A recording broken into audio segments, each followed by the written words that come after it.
नमस्कार, आप देख रहे समय साक्ष्य। मैं प्रीति रावत आपके साथ। और इन दिनों उत्तराखंड में चल रही राजनीतिक हलचल पर सवाल जवाब करने पहुंचे हैं हम बीजेपी के वरिष्ठ नेता देवेंद्र भसीन के पास। तो आइए चलिए जानते हैं उनसे इन सब में क्या है उनकी राय। सबसे पहले तो बहुत बहुत स्वागत है सर आपका समय साक्ष्य में।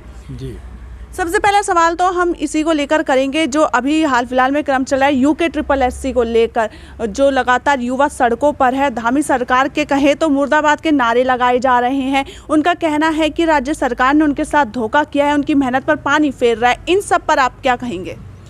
देखिए, जो UKSSC का मामला है वो मूल रूप से कांग्रेस के समय का है।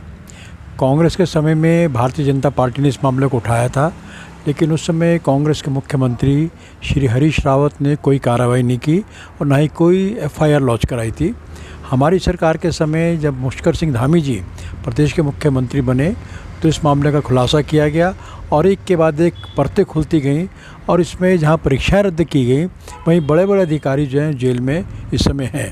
तो कुल मिलाकर के कांग्रेस अपनी गलतियों को छुपाने के लिए भारतीय जनता पार्टी और सरकार पर जो है गलत आरोप लगा रही है, लेकिन सब जानते हैं कि इसका खुलासा भाजपा ने किया, जबकि कांग्रेस ने भ्रष्टाचार तो किया लेकिन उसको दबाने की कोशिश करी, लेकिन अब उसका पूरा खुलासा हो चुका है।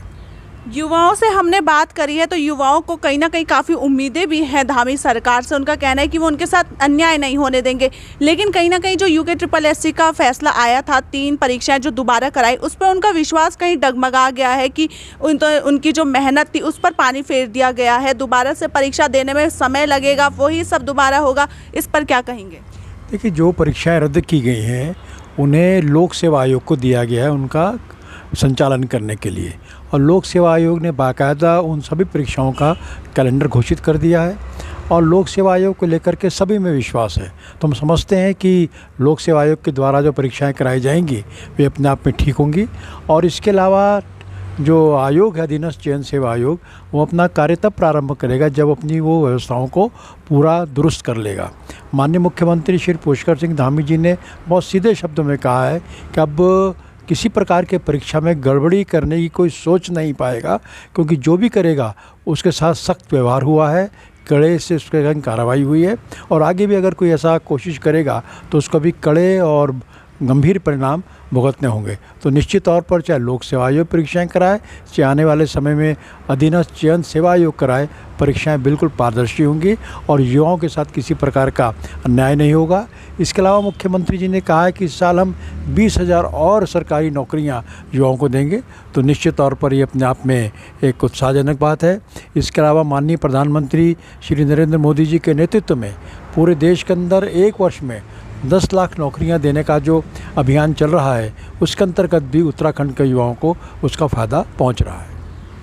अन्य राजनीतिक दलों की बात करें तो कांग्रेस हो, आप हो, वह लगातार सड़कों पे दिख रही है। महंगाई की बात करें, बेरोजगारी की बात करें, इनको लेकर जो है लगातार बीजेपी सरकार के पुतले दहन हो रहे हैं, उनके खिलाफ नारेबाजी चल रही है। क्या आप अपना देखिए, कांग्रेस हो चाहे दूसरे विपक्षी दल हों, उनके पास कोई मुद्दा ही नहीं रह गया है। चाहे भर्तियों का मामला हो, चाहे महंगाई का हो, कांग्रेस के नेताओं की सबसे बड़ी दिक्कत क्या है कि वे ना तो अध्ययन करते हैं, केवल आरोप लगाते हैं और एक बात को, एक झूठ को बार बार बोल करके कोशिश करते हैं कि जनता के मन में वो बात बैठ जाए। वर्तमान में जो थोक सूचकांक है महंगाई का, उसमें लगातार गिरावट आई है और चीज़ें जो रोज़मर्रा के प्रयोग की हैं वे सस्ती हुई हैं, लेकिन कांग्रेस को इनसे कोई मतलब नहीं है। वो जनता को केवल धोखा देने के प्रयास में लगी रहती है। इसी प्रकार से कांग्रेस ने अपने समय में कोई खास रोज़गार नहीं दिया, लेकिन भारतीय जनता पार्टी की सरकार ने और विशेष तौर पर धामी जी के नेतृत्व में सरकार के द्वारा बहुत तेज़ी से युवाओं को रोज़गार दिया जा रहा है। इसके अलावा सेल्फ एम्प्लॉयमेंट के लिए भी कई रास्ते खोले गए हैं और साथ ही जो निजी क्षेत्र के उद्योग हैं उनको बढ़ावा देने के साथ वहाँ पर भी रोज़गार के नए अवसर आने वाले हैं। राज्य में एक और बड़े घटनाक्रम की बात करें तो अंकिता हत्याकांड जो है अभी तक चर्चाओं में है। क्या लगता है आपको कि जिस प्रकार से कांग्रेस हो या अन्य दल हो, संगठन हो, सामाजिक वह सब अंकिता को न्याय दिलाने के लिए सड़कों पर है, क्या कुछ सरकार की ओर से इस पर तहरीर दे रही है या क्या कुछ कार्रवाई जारी कर रहे हैं दोषियों के खिलाफ? देखिए, जहाँ तक अंकिता हत्याकांड का मसला है तो बहुत साफ है कि जो आरोपियों गिरफ्तार किए जा चुके हैं वो जेल की सलाखों के पीछे हैं और आगे भी SIT और कार्रवाई कर रही है। आरोपियों का जो नार्को टेस्ट है उसका मसला जो है वो न्यायालय के विचाराधीन है और संभवतः 10 तारीख को इसके बारे में न्यायालय जो है अपना निर्णय देगा। तो हम पूरी तरह से इस प्रयास में हैं कि अंकिता हत्याकांड में किसी प्रकार से दोषी बचने न पाएँ। इसके बारे में जो प्रथम जो चार्जशीट है जो 90 दिन के अंदर दाखिल करनी होती है वो चार्जशीट को दाखिल किया गया है। नार्को टेस्ट के जो परिणाम सामने आएंगे या अन्य कोई और जानकारी सामने आएगी तो उसको भी सप्लीमेंट्री जो चार्जशीट है उसके रूप में न्यायालय के सामने प्रस्तुत किया जाएगा। तो राज्य सरकार और मुख्यमंत्री धामी जी दोषियों को दंडित करने के प्रति कटिबद्ध हैं, लेकिन कांग्रेस के पास चूँकि मुद्दे नहीं है तो झूठ पर झूठ बोल रहे हैं। दूसरी ओर एक बात मैं और जोड़ना चाहूँगा कि दूसरी ओर जहाँ तक सीबीआई जांच की बात है तो माननीय उच्च न्यायालय ने स्वयं कहा है कि एसआईटी के द्वारा बहुत अच्छा काम किया जा रहा है, इसलिए सीबीआई जांच की आवश्यकता नहीं है। तो अब न्यायालय के निर्णय के बाद भी अगर कांग्रेस लगातार इस मामले पर जब शोर मचाती है तो इसका सीधा मतलब ये हुआ कि उसको न्यायालय का भी सम्मान नहीं है। वहीं देखिए, क्योंकि कहीं ना कहीं जो है कई लोग आरोप लगा रहे हैं कि बीजेपी सरकार जो है जो वीआईपी के नाम को लेकर काफ़ी हल्ला मच रहा है उसको बचाने के लिए ये सब काम कर रही है, देरी हो रही है कि वीआईपी जो है सरकार का ही कोई होगा, ऐसे करके तमाम बातें उछल रही हैं। क्या लगता है आपको? देखिए, अगर कोई वीआईपी है तो उसका खुलासा निश्चित तौर पर होगा और नार्को टेस्ट कराने के पीछे एक मुख्य मंशा यही है कि जो बातें अभी तक वे लोग छुपाते रहे हैं और जो बातें उनके बयानों में नहीं आई हैं तो उसके बारे में नार्को टेस्ट से जो है सच्चाई सामने लाई जाए। तो सरकार इस बारे में पूरी तरह कटिबद्ध है और किसी को छुपाने या किसी को बचाने का सवाल ही पैदा नहीं होता।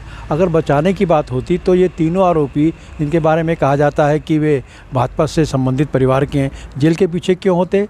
क्यों उनके परिवार के लोगों को जो है पदों से हटाया जाता? तो दोषियों को बचाने का प्रश्न पैदा नहीं होता।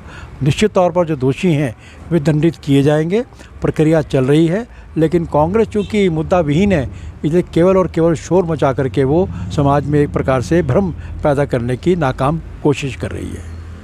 चलिए, बहुत बहुत धन्यवाद समय साक्षी से जुड़ने के लिए और तमाम जानकारियाँ हमसे साझा करने के लिए।